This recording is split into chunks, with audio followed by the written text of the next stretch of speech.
like, share, subscribe, comment and press the bell icon button. Hi friends, जब हम Indian constitution के part 3 में given fundamental rights यानी कि मूल अधिकारों की बात करते हैं तो सबसे पहली बात आती है कि हमें ये फंडामेंटल राइट्स किसके विरुद्ध प्राप्त हैं और ये हमें किससे संरक्षण प्रदान करते हैं। इसका एक आंसर है कि ये मूल अधिकार हमें राज्य के विरुद्ध प्राप्त हैं। और आज का हमारे लेक्चर इसी टॉपिक पर बेस्ड है।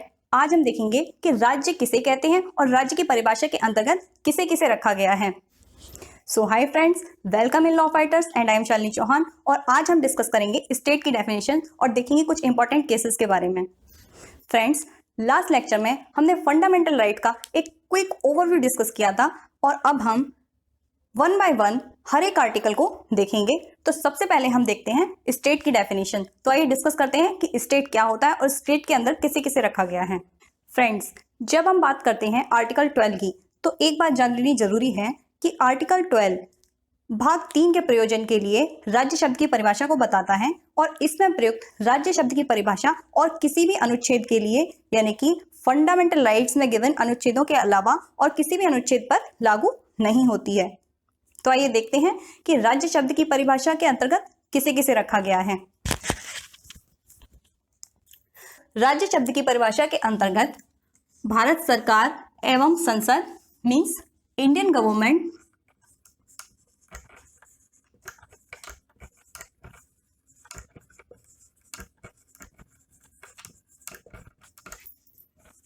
एंड पार्लियामेंट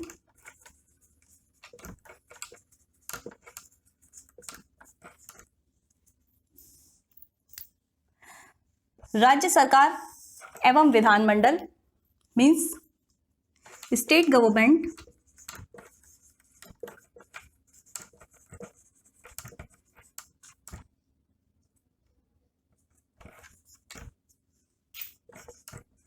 लेजिस्लेचर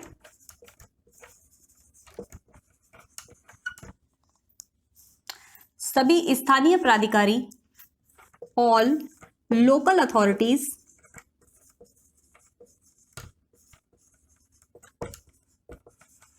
एंड अन्य प्राधिकारी and other authorities.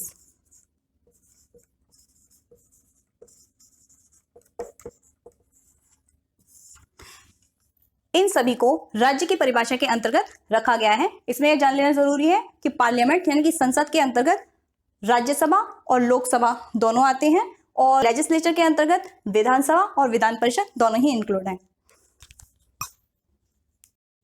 Friends, first 2 point यानी कि भारत सरकार एवं संसद एवं राज्य सरकार एवं विधानमंडल के अंतर्गत ये स्पष्ट है कि हम इसके अंतर्गत राज्य की परिभाषा में किसे किसे शामिल कर सकते हैं, लेकिन ऑल लोकल अथॉरिटीज और अन्य प्राधिकारी इन दोनों शब्दों के अंतर्गत किसे रखा गया है ये डिस्कस करना जरूरी है, क्योंकि इन दोनों ही शब्दों से ये पूरी तरह से स्पष्ट नहीं होता कि इसके अंतर्गत राज्य की परिभाषा किस किस पर लागू होती है। तो आइए डिस्कस करते हैं कि सभी स्थानीय प्राधिकारी यानी कि ऑल लोकल अथॉरिटीज और अन्य प्राधिकारी यानी कि अदर अथॉरिटीज के अंतर्गत किसे किसे राज्य की परिभाषा में शामिल किया गया है। तो लोकल अथॉरिटी शब्द के अंतर्गत सबसे पहले हम देखेंगे कि अथॉरिटी किसे कहते हैं। तो अथॉरिटी के अंतर्गत जिन्हें विधि, उपविधि, अधिसूचना आदि को निर्माण करने की और जारी करने की शक्ति प्राप्त है वो सभी अथॉरिटीज के अंतर्गत आते हैं। और इसके अलावा देखते हैं कि लोकल अथॉरिटीज की क्या क्या एग्जांपल्स हैं। तो वो हैं नगर पालिकाएं, district board, gram panchayat, improvement trust, mining settlement board आदि सभी को लोकल अथॉरिटीज के अंतर्गत रखा गया है। अब आइए देखते हैं कि अदर अथॉरिटीज शब्द के अंतर्गत किसे किसे रखा गया है। तो फ्रेंड्स, कई हाई कोर्ट ने ऐसा निर्णय दिया है कि अदर अथॉरिटीज शब्द के अंतर्गत जो हमने लोकल अथॉरिटीज में जिस तरह की अथॉरिटीज की डेफिनेशन दी थी उसी तरह की अथॉरिटीज को हम अदर अथॉरिटीज में रख सकते हैं। लेकिन आगे कई ऐसे लैंडमार्क जजमेंट्स आए जिन्होंने अदर अथॉरिटीज की डेफिनेशन को और भी ज्यादा क्लियर किया। तो आइए देखते हैं कि वो जजमेंट्स कौन कौन से हैं। तो अन्य प्राधिकारी शब्द की परिभाषा के अंतर्गत जो सबसे पहला केस है वो ये है university of Madras versus Shantabai AIR 1953। इस केस में मद्रास उच्च न्यायालय यानी कि मद्रास हाई कोर्ट ने यह कहा कि जो शासकीय तथा संप्रभु शक्ति यानी कि सोवरेन पावर का प्रयोग करते हैं वे सभी लोकल अथॉरिटीज में आते हैं। लेकिन इस परिभाषा के अंतर्गत विश्वविद्यालय तथा कंपनी को राज्य नहीं माना गया। लेकिन द सेकंड केस में Ujmabai versus state of UP year 1962 में इस संकुचित निर्वचन को मानने से कोर्ट ने इनकार कर दिया। और third case electricity board of Rajasthan versus Madanlal year 1967 में university of Madras versus Shantabai year 1953 के केस को ओवररूल्ड किया गया और हाईकोर्ट के जजमेंट यानी कि हाईकोर्ट ऑफ मद्रास के जजमेंट को ओवररूल्ड करते हुए कोर्ट ने यह कहा कि जो संविधान या किसी परिनियम यानी कि स्टैट्यूट द्वारा स्थापित किए जाते हैं वो सभी लोकल अथॉरिटीज के अंतर्गत आते हैं और जिन्हें विधि, उपविधि आदि निर्मित करने की शक्ति प्राप्त है वो सभी लोकल अथॉरिटीज में गिने जाते हैं, जिसका एग्जाम्पल है cooperative societies. And the fourth case is Sukhdev Singh versus Bhagat Ram year 1975। इस केस में इलेक्ट्रिसिटी बोर्ड ऑफ राजस्थान के मामले का अनुसरण करते हुए 4:1 की मेजॉरिटी से जजमेंट दिया गया और इसके अंतर्गत जीवन बीमा निगम, तेल और प्राकृतिक गैस आयोग और कारखाना वित्त निगम इन सभी को राज्य की परिभाषा के अंतर्गत शामिल किया गया और ये बताया गया कि इन्हें अपने कर्मचारियों की सेवा शर्तों को विनियमित करने के लिए नियम और उपनियम बनाने की शक्ति प्राप्त है। इसके अलावा इन नियमों और विनियमों को कानून का बल भी प्राप्त है, किंतु सेवकों यानी कि उसके अंतर्गत जो भी कर्मचारी काम करते हैं उन्हें आर्टिकल 311 के अधीन सरकारी सेवक नहीं माना जा सकता।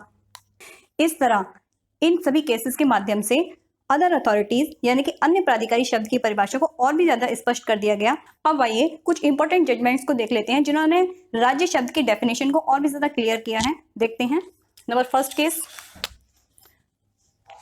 Chandramohan Khanna versus NCERT year 1992। इस केस में यह डिसाइड किया गया कि NCERT आर्टिकल 12 के अंतर्गत राज्य शब्द की परिभाषा में नहीं आती है। The second case is Akhil Bharatiya सैनिक विद्यालय कर्मचारी संघ वर्सेस रक्षा मंत्री एवं अध्यक्ष। इस केस के अंतर्गत यह डिसाइड किया गया कि सैनिक स्कूल सोसाइटी आर्टिकल 12 के अधीन राज्य है और इसकी संपूर्ण निधि केंद्रीय सरकार और राज्य सरकार द्वारा दी जाती है। नेक्स्ट केस है AR अंतुले वर्सेस SR नायक ईयर 1988। यह केस मोस्ट इंपोर्टेंट केसेस में गिना जाता है क्योंकि इस केस के माध्यम से यह स्पष्ट किया गया कि न्यायपालिका को भी राज्य शब्द की परिभाषा में रखा गया है।